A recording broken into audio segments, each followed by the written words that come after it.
inspirasi, inforia, Islami, semuanya di IKIM.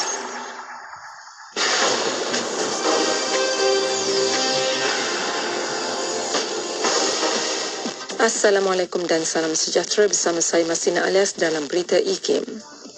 Seorang remaja perempuan ditemukan lemas selepas mandi-manda bersama keluarganya di latar Cangkah, Kampung Hulu Seladang dekat Bandar Permaisuri pada 12.15 tengah hari semalam. Nur Alia Farhana Mat Zaid, 19, lemas selepas tergelincir dan tenggelam ketika mandi bersama 5 sepupu perempuan dengan ditemani bapa saudara mereka. Ketua Polis Daerah Setiu DSP Afandi Hussein berkata, mangsa yang berasal dari Seri Bandi, Kemaman berjaya dibawa naik ke darat oleh bapa saudaranya dengan bantuan ahli keluarga lain.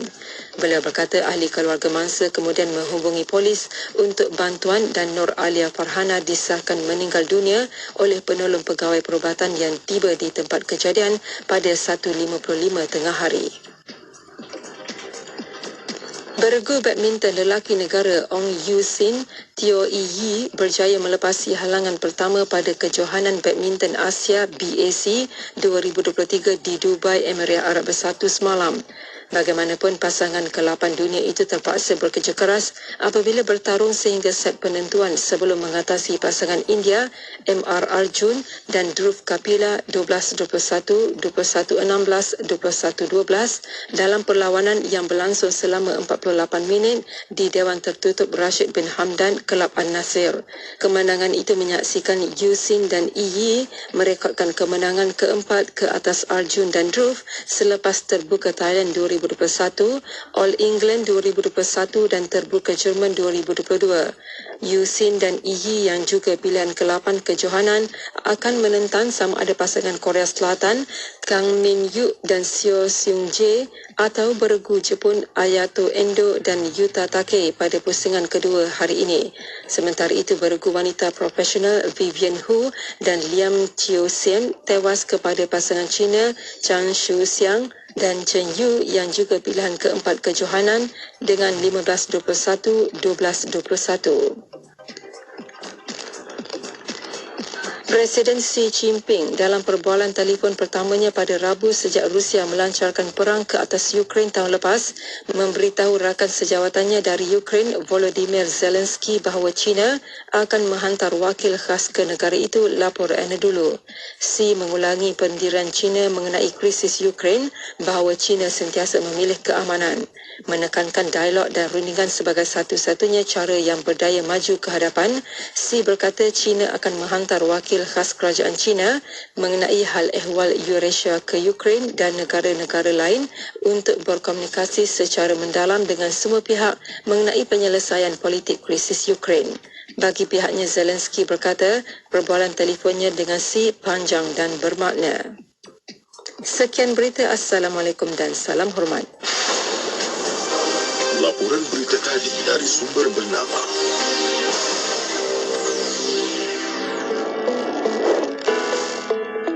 Malaysia, sebuah negara yang kaya dengan kepelbagaian biodiversiti dan tersenarai sebagai 17 negara megadiversiti di dunia.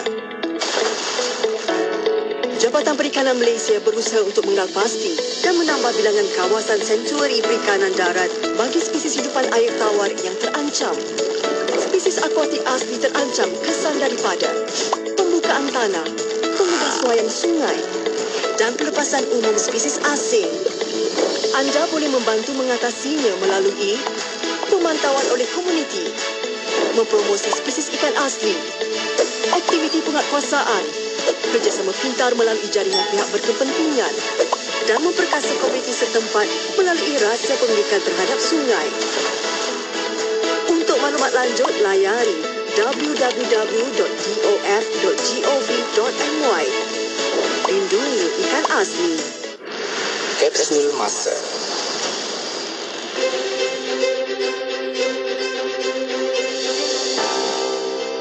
Pada tanggal 20 Julai dalam tahun 1984, pelancaran penyusunan semula Yayasan Pembangunan Ekonomi Islam Malaysia YAPIM telah disempurnakan oleh Yang Amat Berhormat Datuk Seri Dr. Mahathir bin Mohamad, Perdana Menteri di Kuala Lumpur. Seramai 15 orang ahli baharu lembaga pemegang amanah dilantik dan menandatangani surat ikatan bagi mengesahkan pelantikan tersebut. Penyusunan semula ini bertujuan untuk memulihkan semula Yapim dan menghidupkan kembali budaya menderma dalam kalangan masyarakat melalui kaedah pengurusan moden. Derma dan sumbangan yang diterima akan dilaporkan semula atau membiayai kegiatan pelajaran, sosial dan kebajikan masyarakat Islam. Yapim akan memulakan langkah baru ke arah menjayakan 3 aspek penting operasinya, iaitu menangani persoalan ummah secara realistik, bersepadu, strategik dan profesional. Di samping itu, Yapim berusaha untuk meningkatkan lagi amal jariah dengan menyediakan prasarana yang diyakini oleh masyarakat bagi melaksanakan sedekah jariah melalui pendekatan pengurusan moden dan memperkukuhkan lagi asas kekuatan ekonominya bagi memastikan Yapim mampu berdikari dari segi pengurusannya. Petikan fakta ini disediakan oleh Seksyen Dokumentasi dan Penerbitan Arkib Negara Malaysia.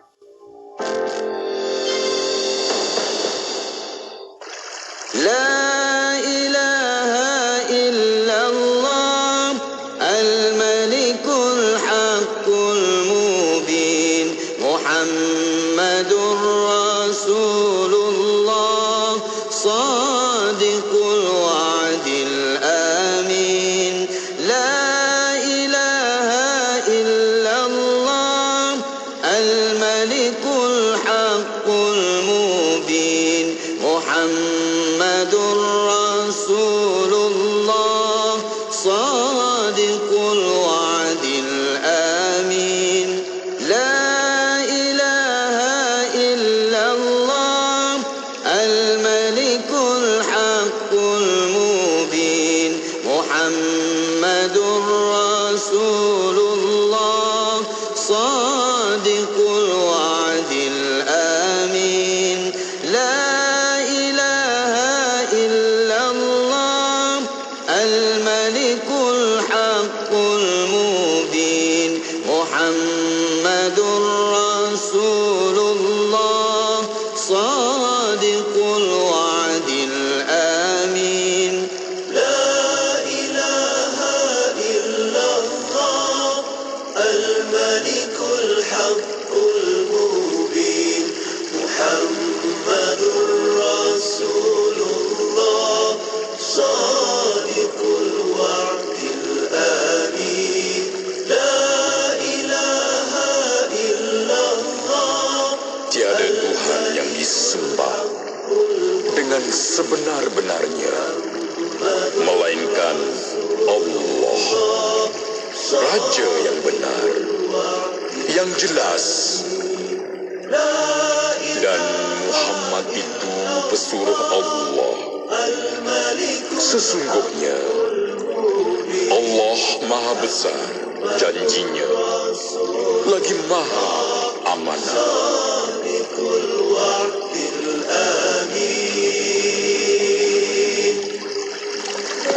Aidilfitri saat gembira kita kembali kepada fitrah. Maka jangan cemari semangat Aidilfitri dengan perkara-perkara yang mengundang dosa sesama manusia. Jauhi dosa mata, jaga pandangan sesama kita, jaga lidah, jangan mengumpat, jangan pula seronok nak bertanya soalan yang tak kena gaya. Sensitiviti kenalah jaga.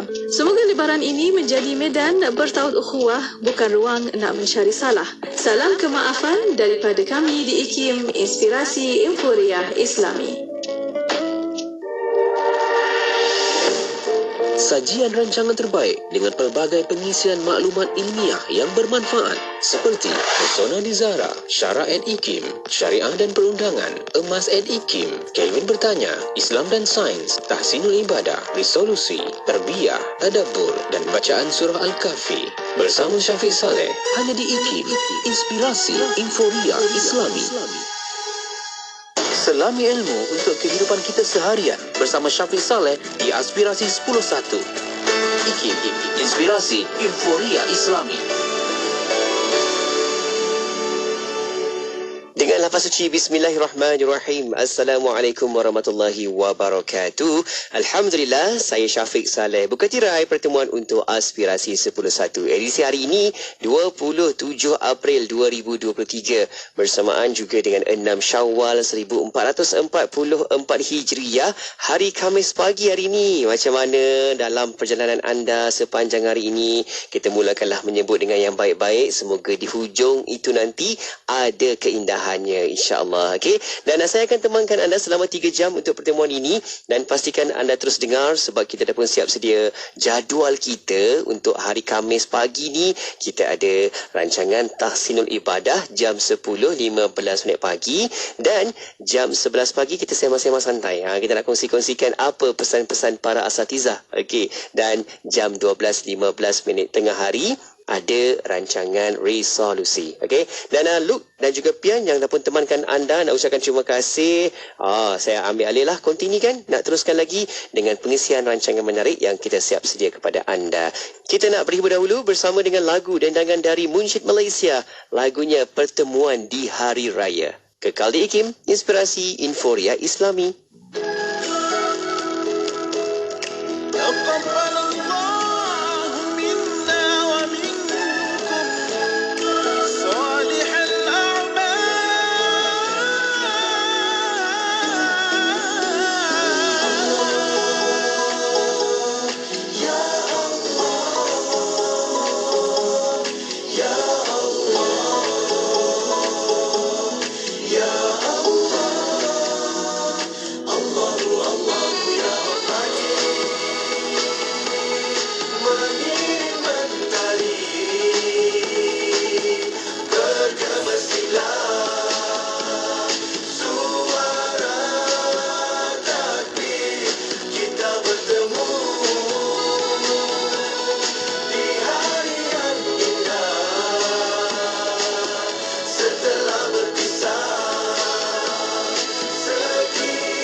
Dapat bersama di hari yang indah, hari gembira, penuh meriah, hari raya.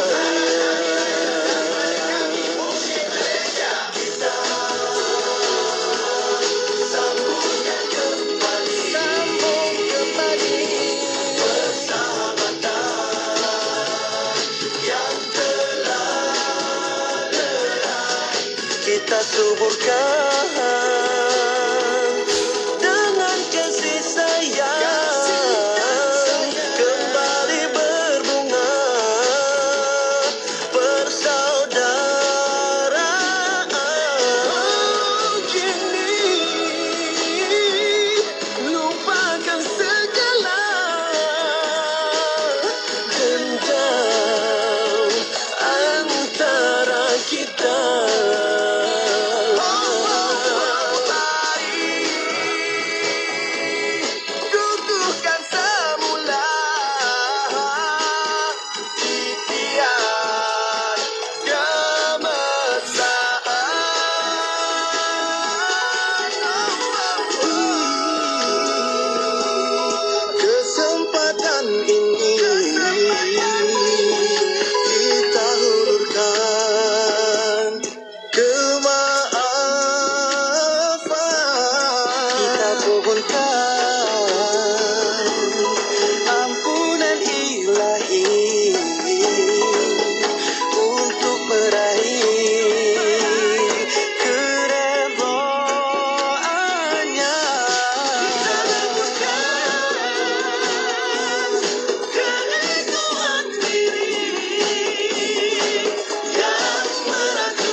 isilah ibadah kita dengan mempelajari ilmu dan dapatkanlah ilmu daripada para ulama dan kitab-kitab yang muktabar.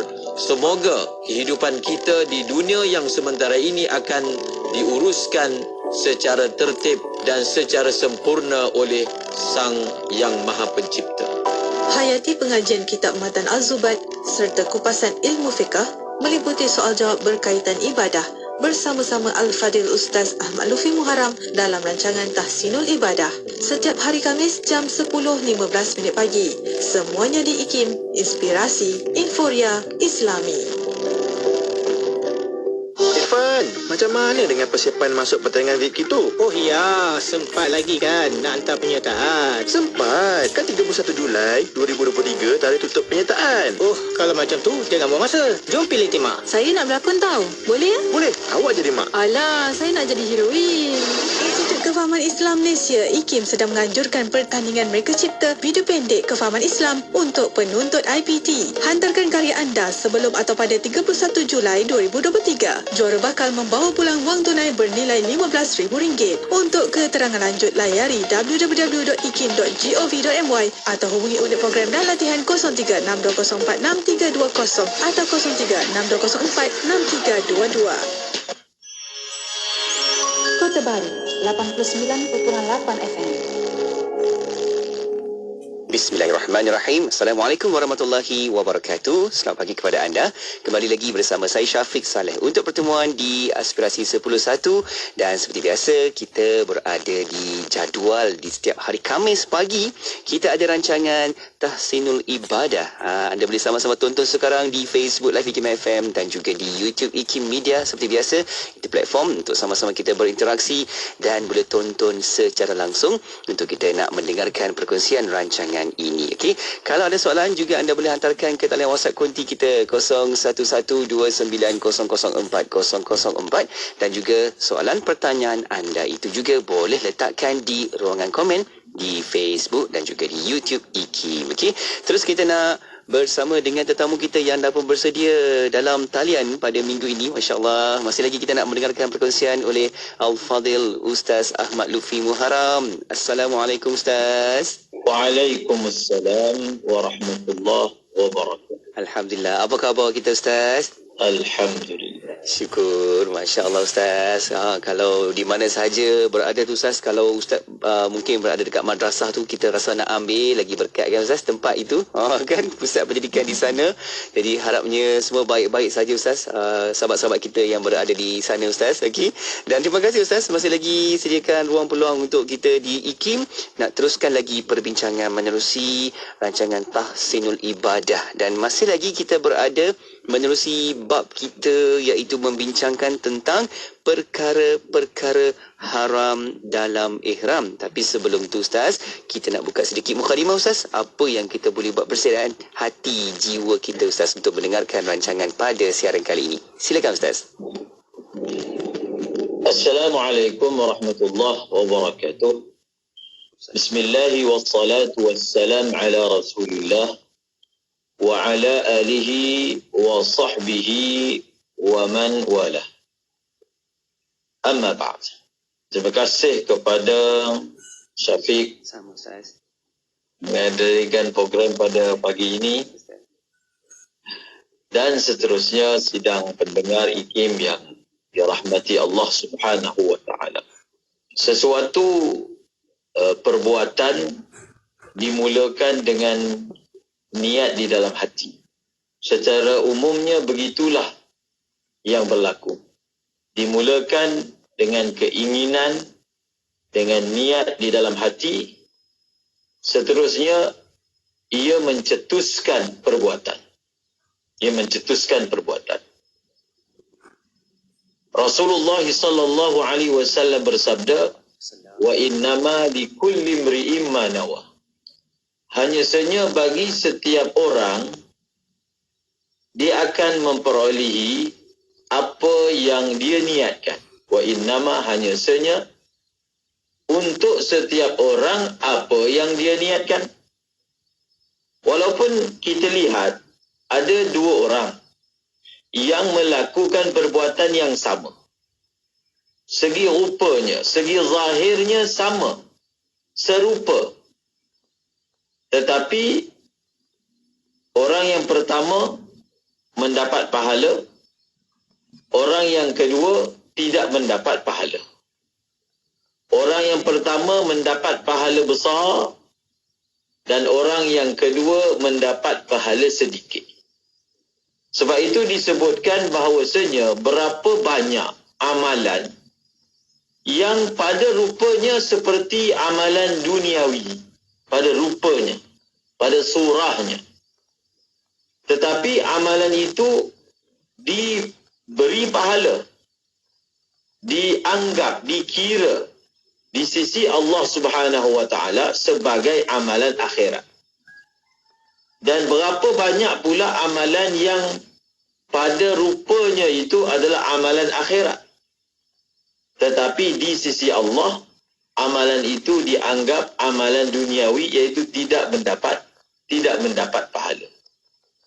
Oleh kerana itu, para leluhur kita daripada kalangan salafus salih amat menitik beratkan supaya kita membetulkan niat. Yang pertama, kita mencari niat. Yang kedua, dan kita memperbanyakkan niat.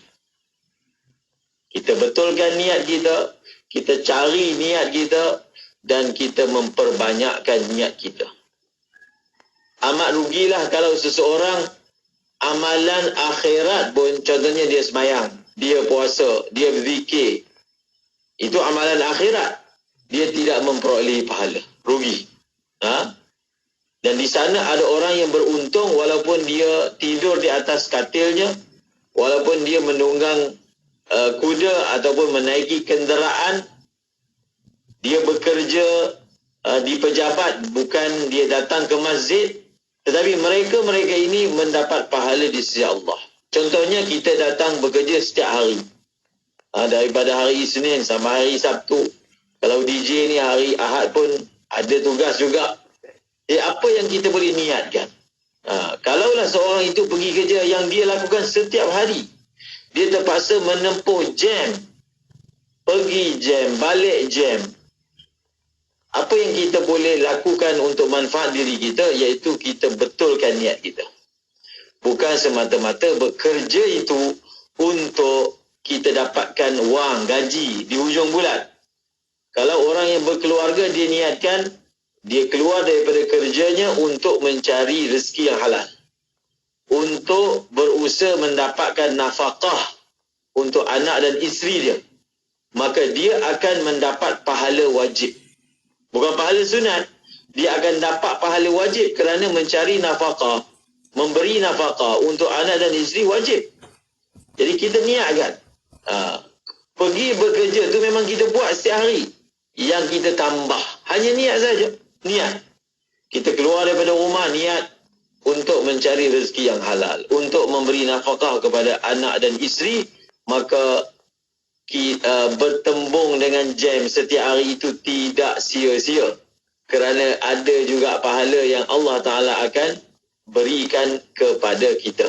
Oleh kerana itu, hari demi hari kita belajar untuk membaiki niat kita, untuk meletakkan setiap perbuatan kita ni, kita nak cari apa niat yang saya boleh niatkan. Sehingga ada ulama yang dia ketika itu ada solat jenazah, tapi dia dilihat duduk, belum lagi berdiri untuk solat. Dia orang tanya, kenapa duduk lagi?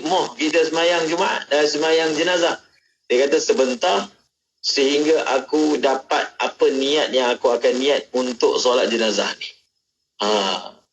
Dia tidak akan melakukan apa-apa amal, melainkan dia tahu apakah niat yang boleh menyebabkan dia dapat pahala daripada amalan tersebut. Contohnya, dia pakai cermin mata.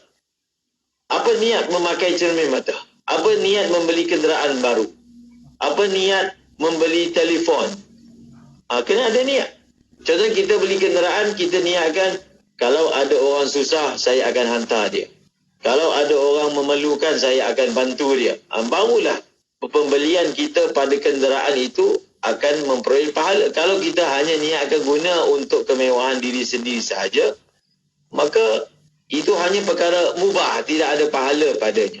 Semoga Allah Ta'ala sentiasa ajar kita bagaimana seharusnya berniat dengan niat yang baik. Amin ya rabbal alamin. Amin, amin. Masya Allah. Jelas apa yang Ustaz berikan sebagai peringatan kepada kita kan. Kalau hari ini Ustaz kita nak pergi kerja sekalipun, ada tak kita cuba niat-niatkan awal lagi kan. Hari ini nak pergi kerja nak buat apa, dah set-setkan, siap-siap dalam minda kita ni apa sebenarnya tanggungjawab dan juga peranan kita yang utama. Masya Allah. 3 perkara, betulkan niat, cari niat dan perbanyakkan niat. InsyaAllah semoga kita ambil panduan. Baik Ustaz, jom kita nak bukakan lagi sesi bicara kita membincangkan perkara-perkara haram dalam ihram menerusi kitab rujukan kita iaitu Intisari Matan Al-Zubaid. Silakan Ustaz. Bismillahirrahmanirrahim. Kata pengarang, walamsa bisyahwati kullun yujibu takhirahu ma baina syatin tu'tabu. Baik, maksudnya serta menyentuh wanita dengan syahwat, setiap pantang larang ihram menyebabkannya dikenakan dam takhir dan takdir, iaitu dengan menyembelih seekor kambing. Saya sambung lagi satu bait. Au asu'in thalathatin li sittati miskinin au sawmi thalathin bayyiti. Seterusnya terjemah. Ya, maksudnya atau 3 gantang untuk diberikan kepada 6 orang miskin, atau berpuasa selama 3 hari dengan niat yang dilakukan pada waktu malam.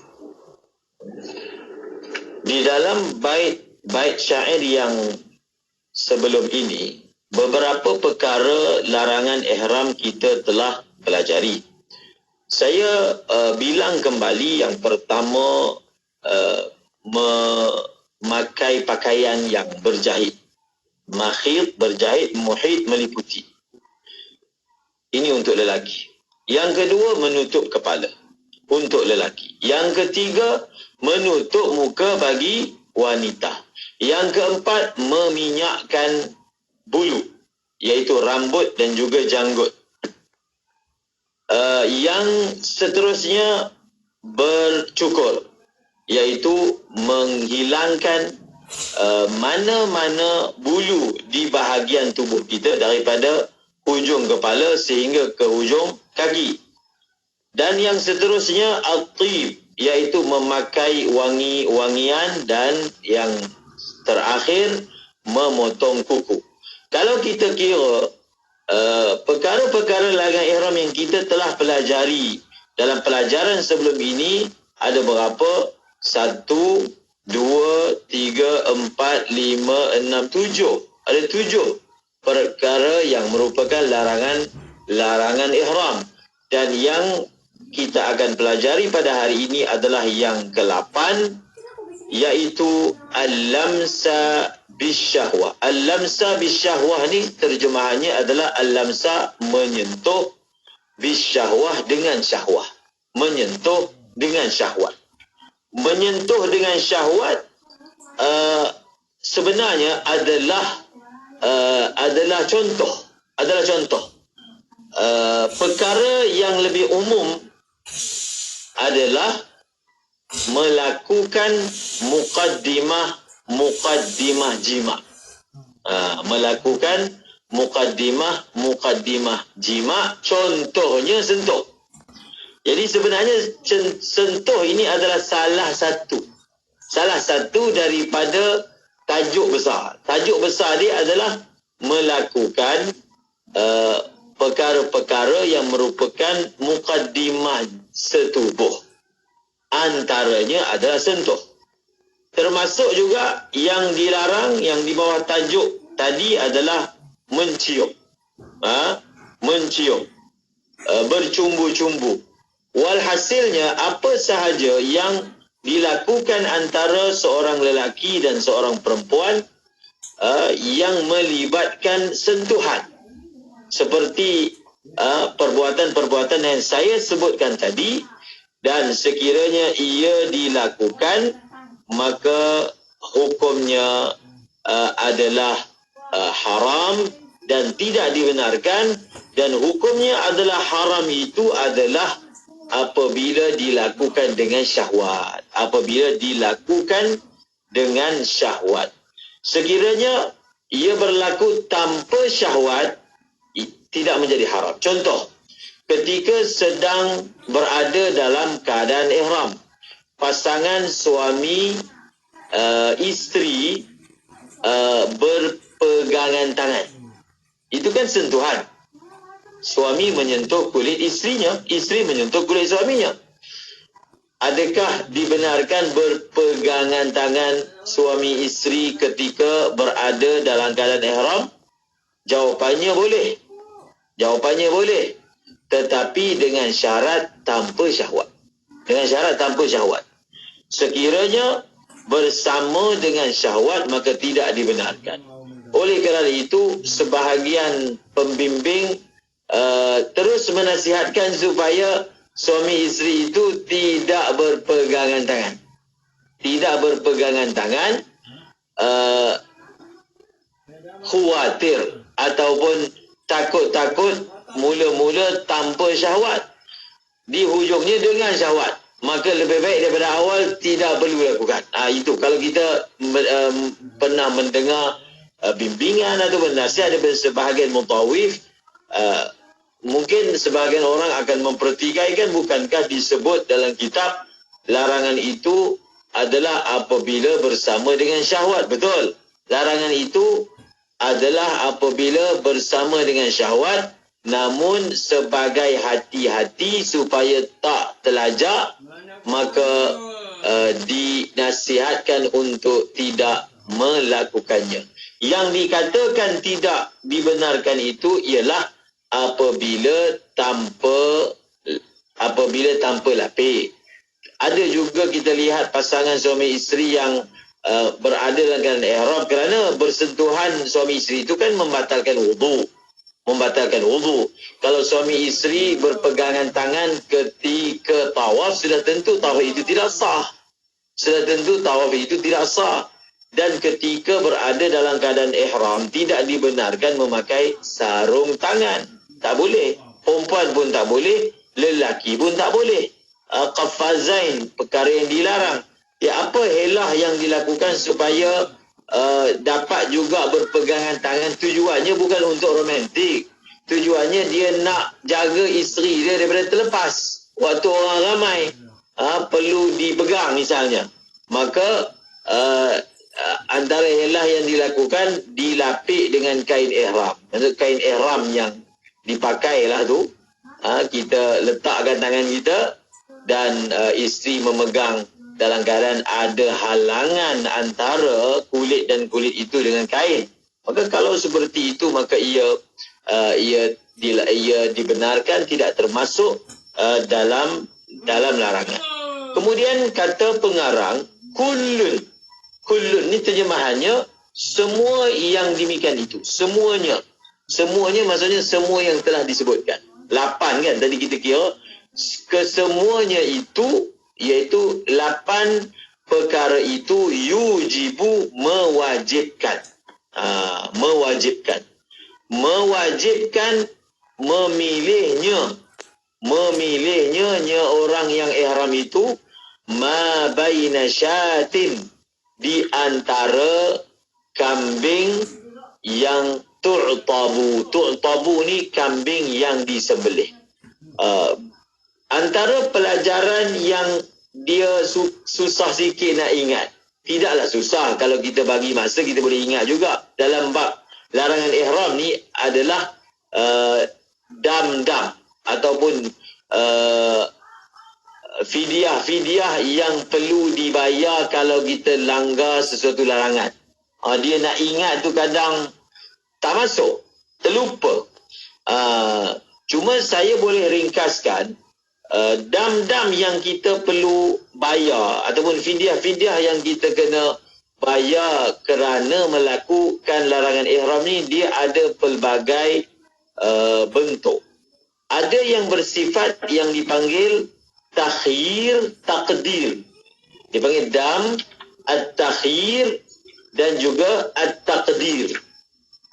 Apa maksud takhir? Seperti yang disebut dalam matan tadi. Takhir ni maksudnya memberi pilihan. At-taqdir ditetapkan. Jenis damnya itu ataupun jenis denda lah. Mudah faham. Jenis dendanya itu adalah jenis orang yang perlu membayar denda itu boleh pilih. Dia tidak semestinya itu sahaja. Dia boleh pilih. Itu maksud takhir. Dia boleh pilih. Dan yang kedua, takdir. Pilihan itu telah ditetapkan. Berapa-berapa itu telah ditetapkan secara spesifik oleh syarak. Kalau melanggar larangan-larangan ihram yang 8 tadi, apa perlu dibayar, apa yang wajib dibayar oleh mereka yang melanggar itu, kata pengarang tadi apa? Iaitu kambing yang disembelih atau, itu yang dimasukkan boleh pilih tu disebut atau. Bila sebut atau, maksudnya boleh pilih. Sama ada dia bayar seekor kambing ataupun dia bayar 3 gantang untuk 6 orang miskin. Maksudnya setiap seorang miskin dapat setengah gantang. Setengah. 3 bahagi kepada 6 orang. Maknanya setiap seorang itu dapat setengah gantang. Okey?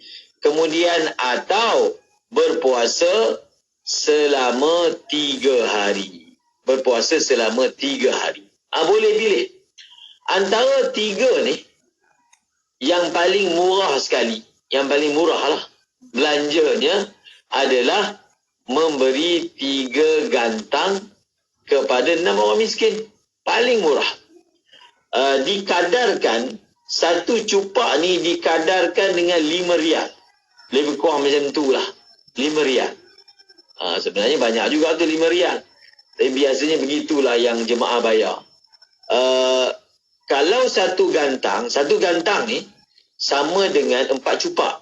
Kalau satu cupak 5 rial, maknanya satu gantang 5 kali 4, 20 rial.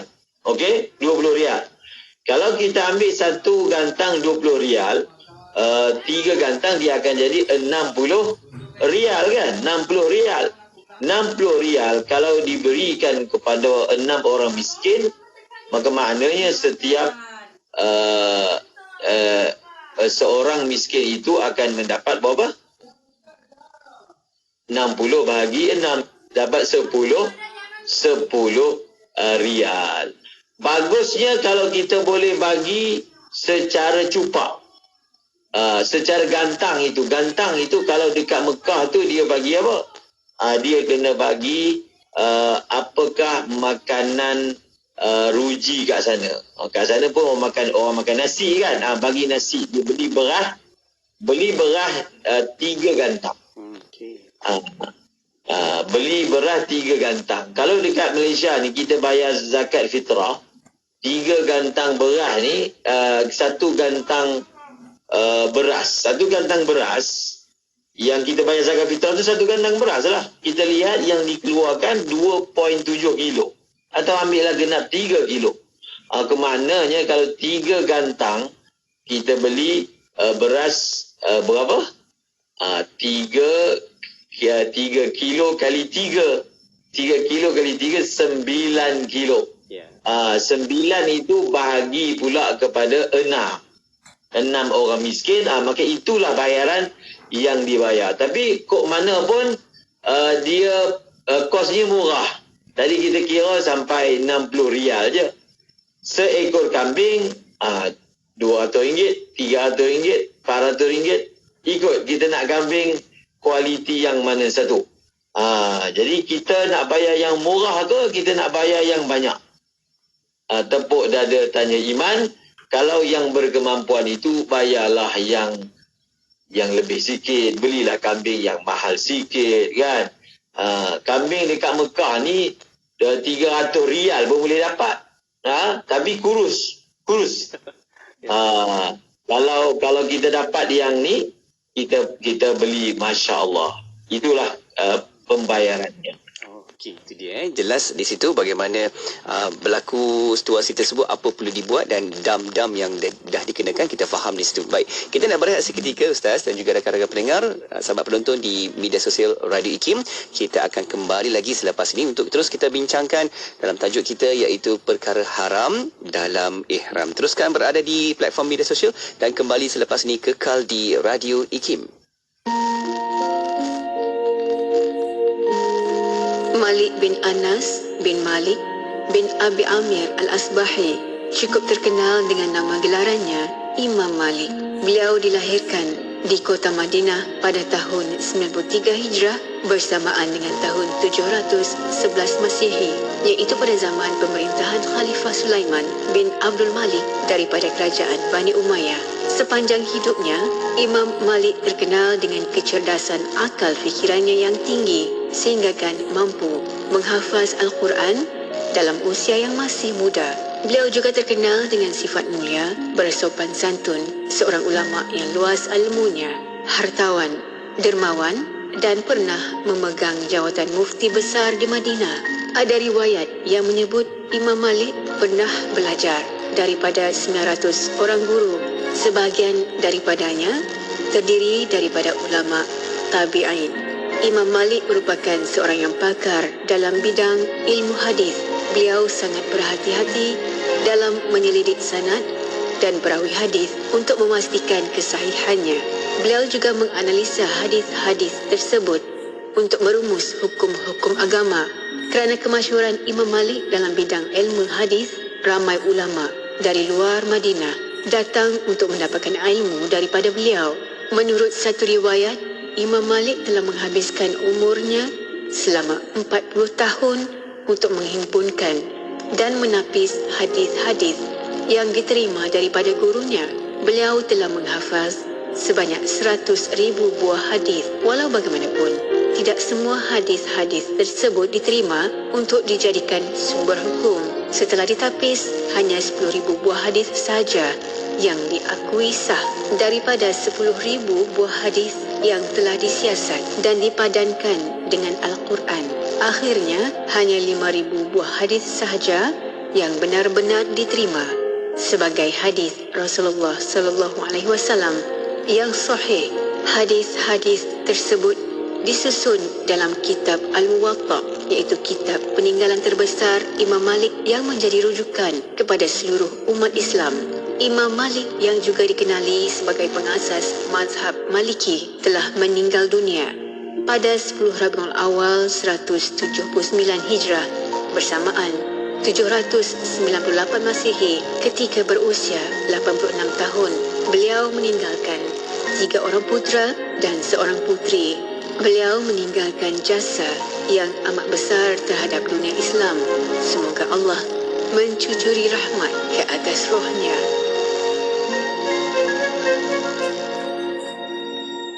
Undi lagu-lagu kegemaran anda dan artis-artis kesayangan anda menerusi Carta Ekspresi.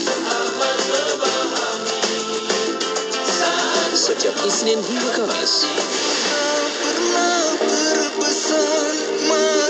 10 malam hingga 12:30 malam.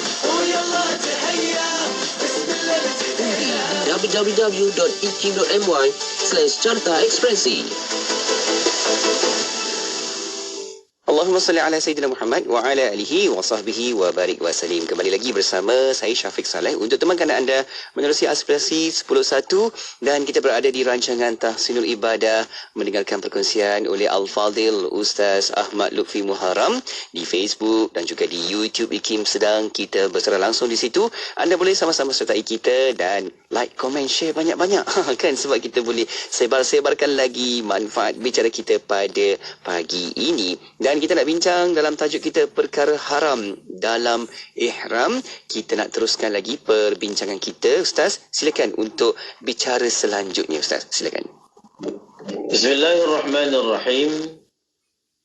Di hujung bait syair yang kita bacakan sebelum ini ada disebut perkataan bayyiti.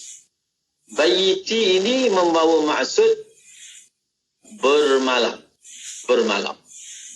Apa maksudnya? Maksudnya puasa 3 hari yang kamu wajib lakukan kerana membayar dam. Larangan-larangan ihram 8 yang telah disebutkan sebelum ini, puasa itu hendaklah dilakukan niatnya pada waktu malam. Tabiitun niyah maksudnya. Hendaklah niatnya itu pada waktu malam. Kita dah pernah belajar sebelum ini, semua puasa wajib. Semua puasa wajib diniatkan pada waktu malam. Puasa-puasa sunat sahaja yang dibenarkan kita niat lepas subuh sehingga sebelum masuk waktu zuhur. Adapun puasa-puasa wajib, seperti apa puasa wajib ni? Puasa fardu bulan Ramadan puasa wajib, puasa qadha puasa wajib, puasa nazar, puasa kafarah, dan termasuklah juga apa yang kita belajar pada hari ini, iaitu puasa kerana melunaskan kewajipan membayar dam. Puasa kerana melunaskan kewajipan membayar dam, niatnya itu hendaklah dilakukan pada waktu malam. Itu maksud bayyiti. Kemudian pengarang menyebut lagi wa amda wat'id litamami haqiqa ma'al fasadi wal qada mudayyaqa. Terjemahannya, Ustaz, terjemahannya, jika persetubuhan berlaku dengan sengaja, maka hendaklah menyempurnakan nusuknya, tetapi nusuknya tidak sah dan wajib diqada dengan segera pada tahun hadapan. Larangan ihram yang seterusnya adalah amda wat'in. Amda wat'in ni maksudnya adalah sengaja bersetubuh ataupun sengaja berjima. Kalau dibilang bersama dengan yang sebelum ini, perkara ini menjadi yang ke-9. Yang ke-9 daripada larangan ihram, iaitu jima dengan sengaja. Apa maksud jima dengan sengaja? Dia lakukan itu dalam keadaan dia sedar, dia ingat yang dia berada dalam keadaan ihram, dan dia lakukan itu dalam keadaan dia tahu bahawasanya orang yang berada dalam keadaan ihram tidak boleh berjima, dan dia lakukan itu bukan kerana terpaksa. Seperti mana yang disebut di dalam Al-Quran, fala rafatha wala fusuqa wala jidala fil hajj. Apabila al-hajju ashhurum ma'lumat, faman farada fihinna al-hajja fala rafatha wala fusuqa wala jidala fil hajj. Haji mempunyai bulan-bulan yang tertentu. Sesiapa yang telah berniat di dalam bulan itu, Quran kata, maka fala rafatha. Setengah ulama mentafsirkan rafatha itu sebagai jima. Maka janganlah dia berjima, janganlah dia melakukan dosa, dan janganlah dia berdebat, bergaduh ketika berada di dalam keadaan ihram. Maka yang ke-9 daripada larangan ihram adalah berjima dengan sengaja, seperti yang saya telah tafsirkan tadi. Kemudian apabila seseorang itu dia telah terlanjur, lalu dia telah melakukan jima ketika dia berada dalam keadaan ihram, apa yang dia perlu lakukan? Itu soalan dia. Apa yang dia perlu lakukan sekarang? Adakah kita kata, oleh kerana dia telah melakukan larangan ini, maka hajinya batal, ataupun umrah dia batal? Kalau kita punya semayang batal, kita tahu nak buat apa, betul tak? Semayang batal, dia terbuang angin, dia pergi ambil wuduk. Dia ambil wuduk, kemudian ulang balik semayang, solat balik. Tetapi haji dan umrah dia bukan macam tu.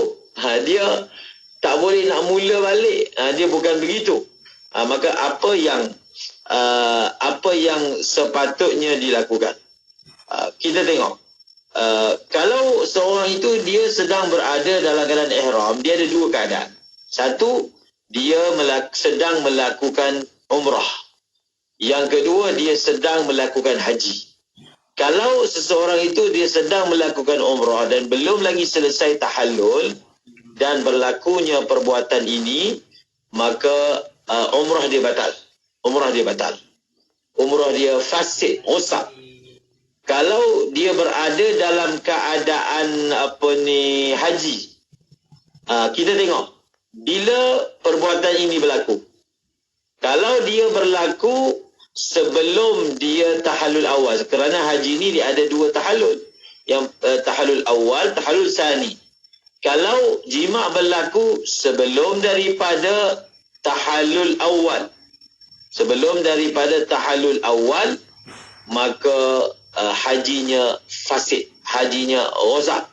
Kalau jima' berlaku selepas tahallul awal sebelum tahallul yang kedua, maka hajinya tidak rosak. Haji akan rosak apabila jima' berlaku sebelum tahallul awal. Kalau berlaku di antara tahallul awal dan tahallul sani, maka ia tidak merosakkan haji. Dan apabila hajinya telah rosak, dia nak kena buat apa? Soalan itu belum jawab lagi. Dia nak perlu buat apa? Adakah dia buka pakaian ihramnya terus pakai baju yang berjahit? Bukan. Dia perlu teruskan juga amalan umrah dia. Dia kena teruskan juga. Contohnya apa? Dia belum lagi tawaf. Dia perlu teruskan tawaf. Dia belum lagi sa'i. Dia kena teruskan sa'i. Itu yang dimaksudkan oleh pengarang tadi. Apa tadi? Litamami haqiqah. Litamami haqiqah, hendaklah mentahqiqkan, melakukan sehingga habis. Hendaklah melakukan sehingga habis. Walaupun dia buat sampai habis, tetap haji tahun itu tak kira, umrah yang dia buat itu tak kira. Untuk kenapa dia kena habiskan? Dia kena habiskan kerana Allah Ta'ala berfirman, wa atimmul hajja wal umrata lillah. Wajib bagi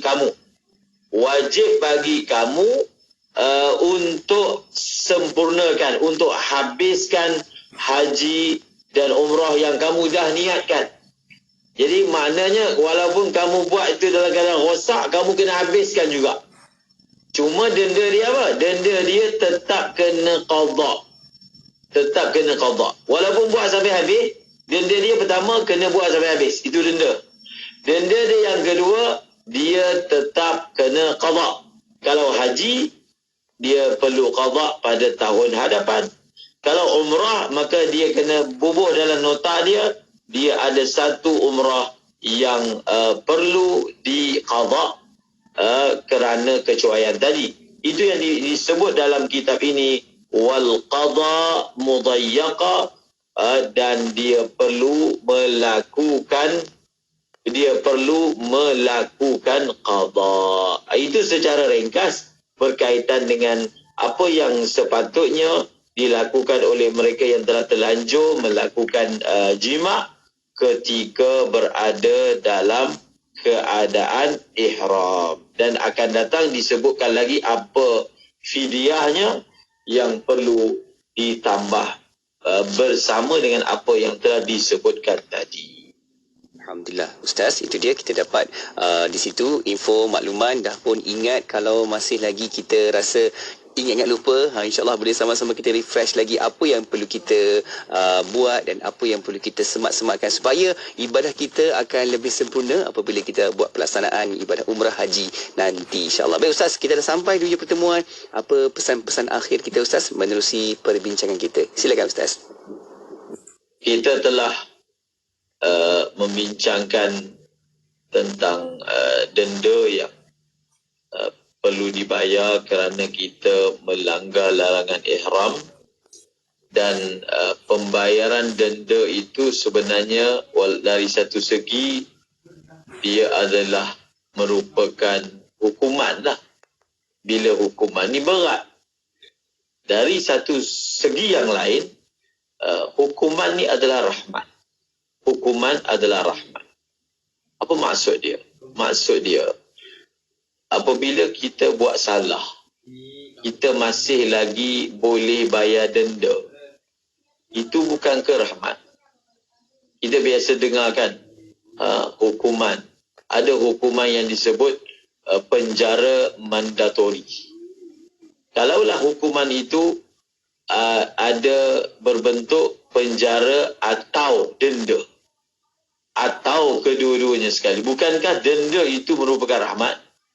Kalaulah hukumannya itu hanya penjara mandatori, maka dia tak ada pilihan lain. Dia perlu dimasukkan ke dalam penjara. Begitulah perumpamaannya. Bila ada kesalahan-kesalahan kita kat dunia ni, kita boleh bayar denda. Maka itu rahmat. Kalau tak ada denda, apa maksudnya? Tak ada denda maksudnya kamu mandatori kena bakar kat neraka. Bukankah itu suatu perkara yang berat? Sebab itu bila seseorang perlu membayar dam, perlu membayar fidyah atas kesalahannya sendiri, dia perlu melihatnya dari sudut rahmat. Itu adalah rahmat daripada Allah. Masih diberi peluang untuk minta maaf lah.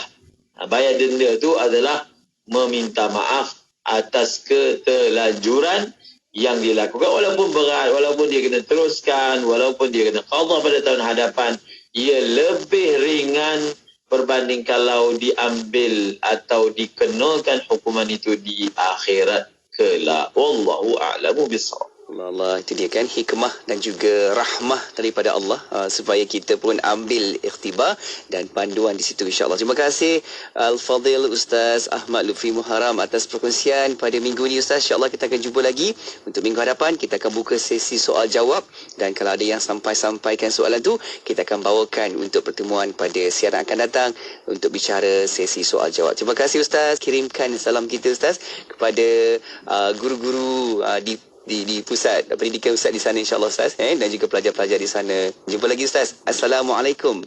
Waalaikumsalam warahmatullahi. Alhamdulillah. Terima kasih juga kepada sahabat-sahabat, rakan-rakan pendengar yang terus ikuti kita di Facebook dan juga di YouTube IKIM, dan kekalkan pendengaran anda sebab banyak lagi perkongsian selepas ini. Pastinya di IKIM, Inspirasi Inforia Islami. Lahad Dartu 107.3 FM. 1 jam setiap hari membangun motivasi diri. Dengarkan alunan ayat suci Al-Quran, zikir serta selawat yang menenangkan, dan seruan azan dalam Renungan Hikmah setiap hari 7 hingga 8 malam di IKIM, Inspirasi Inforia Islami. Siti, kamu ni kejap solat, kejap tak. Jangan buat main-main, Siti. Sibuk, Mak. Masa terhad sikit. Manakah nak rehat untuk makan lagi? Nak cuci makeup sebelum solat lagi? Dah tahu masa tu terhad. Carilah sesuatu yang memudahkan. Kamu tengok Sisa tu. Sempat aja dia nak bersih dan tanggalkan makeup sebelum wuduk. Dia pakai Hot Set Kosmetik Nuraisa, Mak. Nuraisa Kosmetik mesra wuduk tu? Habis tu, kenapa kamu tak pakai Hot Set Kosmetik Nuraisa juga? Nuraisa kan kosmetik mesra wuduk. Datuk AC dah siap nak beraya? Mestilah dah, Puan Ella. Sofa gaya mewah, baru meriah nak raya. Rayakan sebulan. Apa lagi? Dapatkan sofa Ella Furniture sekarang hingga raya ke-15. Dan berpeluang untuk beraya dengan Datuk AC dan Ella Furniture di rumah anda. Boleh. Kita ambil selfie raya sekali, okey? Dapatkan sofa Ella Furniture di ellafurniture.com.my atau FB Ella Furniture Malaysia. Selamat Hari Raya dari kami di Ella Furniture. Balik kampung tu, hati-hati tau.